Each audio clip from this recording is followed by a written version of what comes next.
নির্বাচনী প্রচারের অংশ হিসেবে দীর্ঘ ২২ বছর পর আজ ময়মনসিংহে যাচ্ছেন BNP chairman Tarique Rahman. Mymensingh circuit house মাঠে জনসভায় দুপুরে বক্তব্য দেওয়ার কথা রয়েছে তারেক রহমানের। জোরে সোরেই চলছে জনসভার প্রস্তুতি। এর মধ্যে শেষ হচ্ছে মঞ্চ তৈরির কাজ। বিএনপি চেয়ারম্যানের আগমন উপলক্ষে দলের প্রস্তুতির সভা অনুষ্ঠিত হয়েছে। নতুন ব্লেন্ডে আরো রিচ অ্যারোমায় সেলন ফ্যামিলি ব্লেন্ড টে। তারেক রহমানের আগমন উপলক্ষে নেতাকর্মীদের মধ্যে উৎসবের আমেজ। জনসভায় যোগ দেবেন বিভাগের ৪ জেলার নেতাকর্মী ও সমর্থকরা।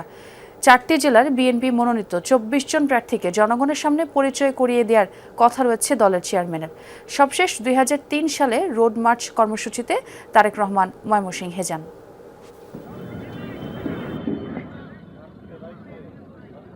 সাধারণ জনগণ মনে করছেন তারেক রহমানের আগামী দিনে ২৭শে তারিখ আসার মাধ্যমে ময়মনসিংহের মানুষের যে আশা স্বপ্নগুলো আছে, আমরা ১৭ বছরের যে অবহেলিত ময়মনসিংহ, সেই ময়মনসিংহে উন্নয়নের জোয়ার ববে ১২ ফেব্রুয়ারি নির্বাচনের পরে।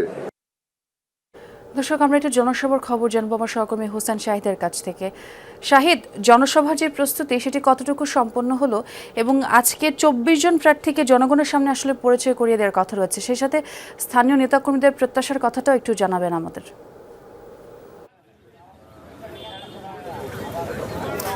ময়মনসিংহ সার্কিট হাউস মাঠে আজকের যে জনসভা, তারেক রহমানের সেই জনসভাকে কেন্দ্র করে সকল প্রস্তুতি সম্পন্ন হয়েছে। এই মুহূর্তে যে মঞ্চের কিছু কাজ যেটি বাকি রয়েছে সেই কাজগুলো এখন চলছে।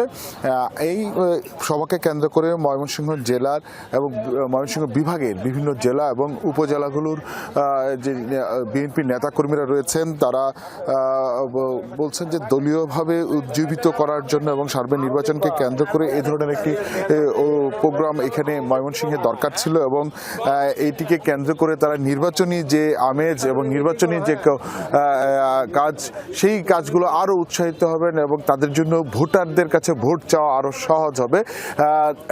এবং সাধারণ ভোটাররা যারা রয়েছেন, সাধারণ মানুষ, তারা যেটি চাচ্ছেন এই সমাবেশের দিকে তারা আগ্রহী হয়ে আছেন যে ময়মনসিংহের জন্য তারেক রহমান কি ধরনের প্ল্যান রেখেছেন বা ময়মনসিংহের জন্য কি প্রতিশ্রুতি তিনি দিবেন উন্নয়নের ক্ষেত্রে। এই বিষয়গুলো সামনে যে ভোট আসছে সেই ভোটে প্রভাব ফেলবে, তাই সেই পরিকল্পনা জানার জন্য সেই ময়মনসিংহকে নিয়ে তারেক রহমানের যে পরিকল্পনা সেটি জানার জন্য সাধারণ মানুষ কিন্তু উৎসুক হয়ে আছেন এবং এই সার্কিট হাউস মাঠে এই সমাবেশে শুধু দলীয় নেতাকর্মী নয়, এই কারণে সাধারণ ভোটাররাও ব্যাপক হারে উপস্থিত হবেন ধারণা করা হচ্ছে। তবে এটিকে কেন্দ্র করে যে আইন শৃঙ্খলা রক্ষাকারী বাহিনী রয়েছেন তারা সর্বোচ্চ নিরাপত্তার